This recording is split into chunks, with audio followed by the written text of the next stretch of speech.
இல்லை கடைசியில் வந்து தோனி தான் அடிக்கணும் எப்பயுமே. அப்படி தான் சூழ்நிலை இருக்குது. டாப் ஆர்டரில் எவனுமே அடிக்கிறது இல்லை. ஏதாவது பிரச்சனை தோனி ரிட்டையர்ட் அவங்க 43 வயசில் அவர் நமக்காக தான் விளையாடுறாரு.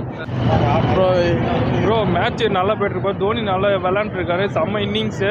தோனிக்காக தான் வந்தோம். வெறித்தனமான தலை ஃபேனு. தோனிக்காக வந்தோம். தோனிக்காக தான் மேட்ச் பார்க்குறோம். தோத்தாலும் ஜெயிச்சாலும் தோனி.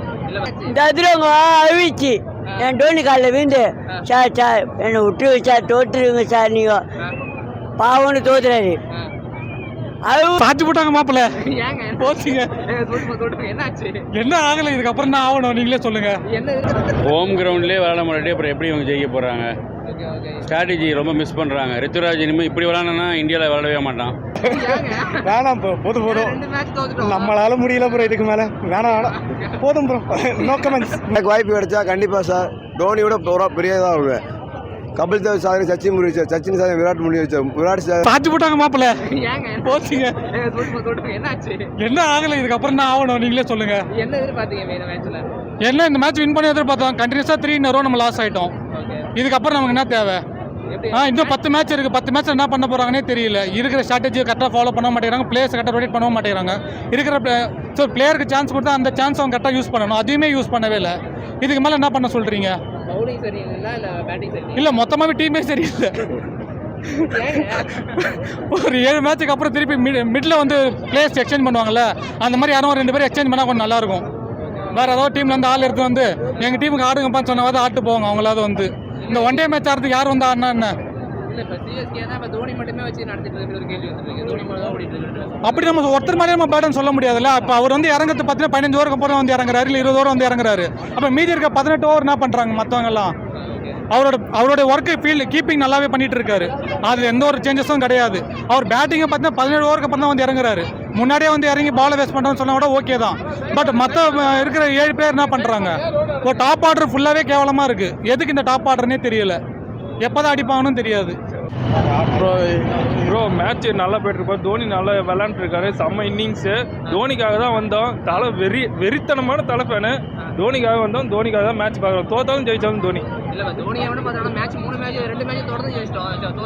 லக்கி இல்லை ப்ரோ, நமக்கு லக்கி இல்லை ப்ரோ. தெரியல ப்ரோ, மும்பை சென்னை ஒரே மாதிரியே போகிறாங்க.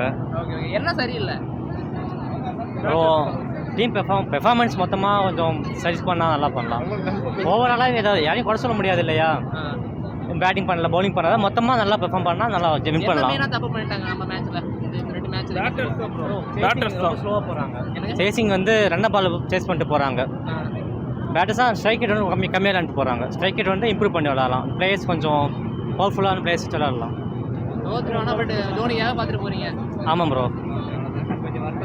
ததுரவங்க அழிவிச்சு என் டோனி காலில் வீண்டு சார் என்னை விட்டு வச்சா தோற்றுருங்க சார். நீங்கள் பாவன்னு தோத்துறாரு.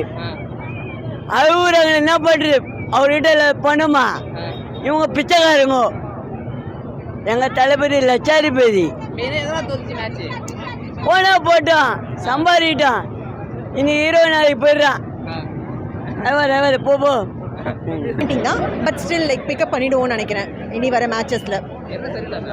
என்ன சரியில்லை, எல்லாமே கொஞ்சம் பேட்ஸ்மேன், ஓப்பனிங் பேட்ஸ்மேன்லாம் கொஞ்சம் டிசப்பாயிண்டிங். ரவீந்திரா அவுட் ஆனது ரொம்பவே டிசப்பாயிண்டிங். அவர் கொஞ்சம் எப்பயுமே கன்சிஸ்டண்ட்டாக ஆடிட்டு இருந்தார். இப்போ ரீசெண்டாக அவர் இந்த மேட்ச்சில் கொஞ்சம் டவுனு. ஸோ அந்த மாதிரி ஓப்பனிங் பேட்ஸ்மேன் எல்லாம் கொஞ்சம் போனதுனால அடுத்து தூபே இன்னும் கொஞ்சம் ரன்ஸ் கொடுப்பாருன்னு நினச்சோம். ஸோ அவர்கிட்ட இருந்து எதுவும் வரலை. அந்த டிசப்பாயிண்டிங். எல்லாமே தலையே வந்து பண்ணணும் போது காலகாலமாக இதுதான், எல்லா சீசன்லையும் இதுதான் நடந்துட்டு வருது. எப்பயுமே அவர் தான் பண்ணணும்னு நினைக்கிறது கொஞ்சம் இதுதான். பட் ஸ்டில் எங்கள் எல்லாருக்கும் அவர் சாட்டிஸ்ஃபை பண்ணார். அண்ட் லைக் மேட்சே ரொம்ப ஸ்லோவாக தான் இருந்துச்சு. அந்த ஒரு ஹைப் இல்லை. ஸோ நம்ம கெய்க்வாட் அடிக்கணும், தூபே அடிச்சிருக்கலாம். அண்ட் லைக் ரவீந்திரா எப்பயும் போல் அவர் ஒரு இது கொடுத்துருக்கலாம். ஸோ இவங்கெல்லாம் டிசப்பாயிண்டிங். அண்ட் கான்வே ரிட்டர்ன் வந்தார். கான்வே கிட்டேருந்து பயங்கர எக்ஸ்பெக்டேஷன் இருந்தது. பட் கான்வே கிட்டேருந்தும் ஒரு டிசப்பாயின்மெண்ட் தான். மற்றபடி அட்லீஸ்ட் கடைசி ஓவர்லையாவது ஜட்டுவும் நம்ம தலையும் சேர்ந்து ஒரு பார்ட்னர்ஷிப் கொடுப்பாங்க. அது ரொம்ப நாளாக மிஸ்ஸிங்கு. அது இந்த தடவை நடக்கும்னு நினச்சோம். அதுவும் ஒரு டிசப்பாயின்மெண்ட் தான். மேபி லைக் டெல்லி கேபிட்டல் செம்மையாக ஃபீல்ட் செட்டப் பண்ணியிருக்காங்க. ஃபீல்டிங் வந்து சரியான செட்டப் பண்ணியிருக்கறனால நம்மளால் அதை ஓவர் கம் பண்ண முடியல. இதெல்லாம் ஸ்ட்ராட்டஜி பிளான் பண்ணி நெக்ஸ்ட் டைம் அவங்க ஓவர் கம் பண்ணணும். I wish all the best. இல்லை அவங்க 150க்கு கீழே அடிச்சிருந்தாலும் நம்ம தண்ணீர் இருப்போம் தான் போல இருக்கு. ஓகேயா? ஸோ இன்னும் கொஞ்சம் ஸ்ட்ராட்டஜி போவான்னு சொல்ல மாட்டேனா.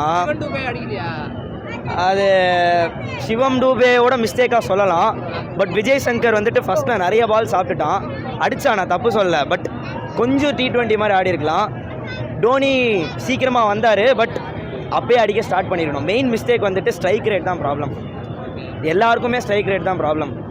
ஸோ இது மேட்சே தப்பு, முக்கியமாக bowling தான் மிஸ்டேக். நம்ம bowling, சாரி டு சே, நம்ம bowling தான் இருக்கிறதுலே வேஸ்ட் bowling. உண்மையாலே மற்ற டீம் பவுலிங்கோட கம்பேர் பண்ணுறா நம்மளுக்கு எதுவுமே இல்லை. ஸோ நெக்ஸ்ட் டைமாவது இதை பார்த்து எதாவது ஒழுங்காக எடுத்தால் நல்லாயிருக்கும். தேங்க்யூ.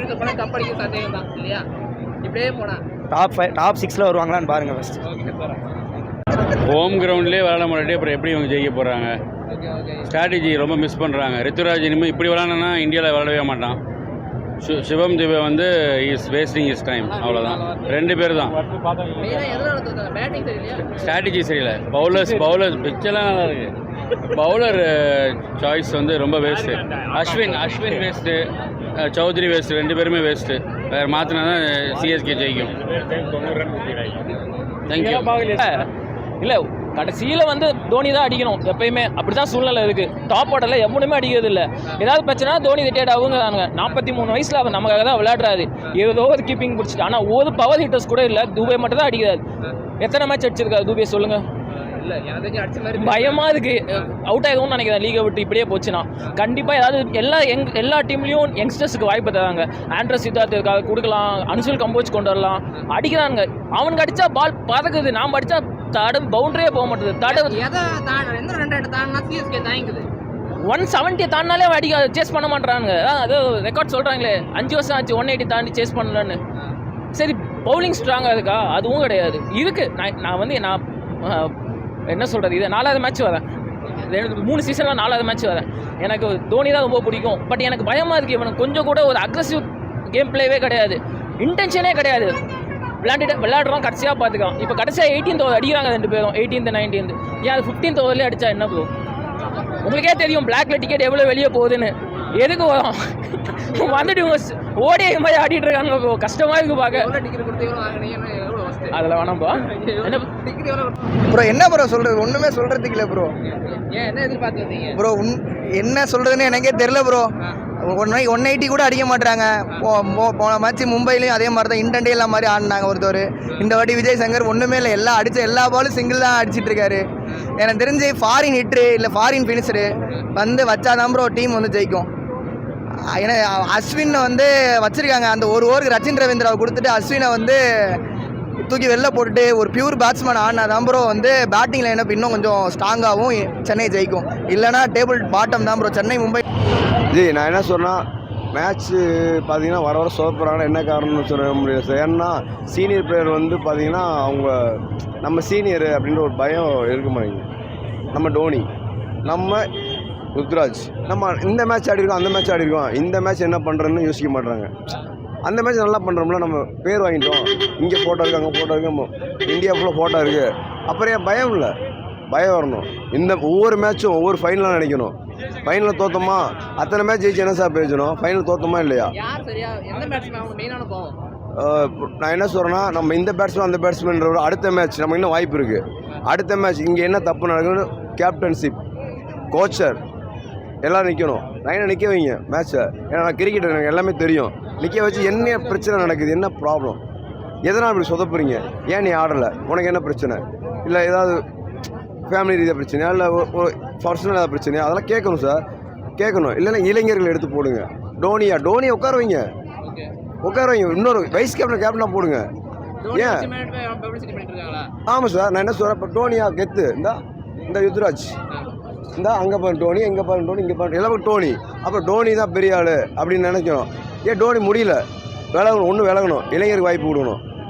எனக்கு வாய்ப்பு கிடைச்சா கண்டிப்பாக சார் டோனியோட பெரியதாக வருவேன். கபில் தேவ் சாதனை சச்சின் சாதனை விராட் சாதனை முறியடிக்க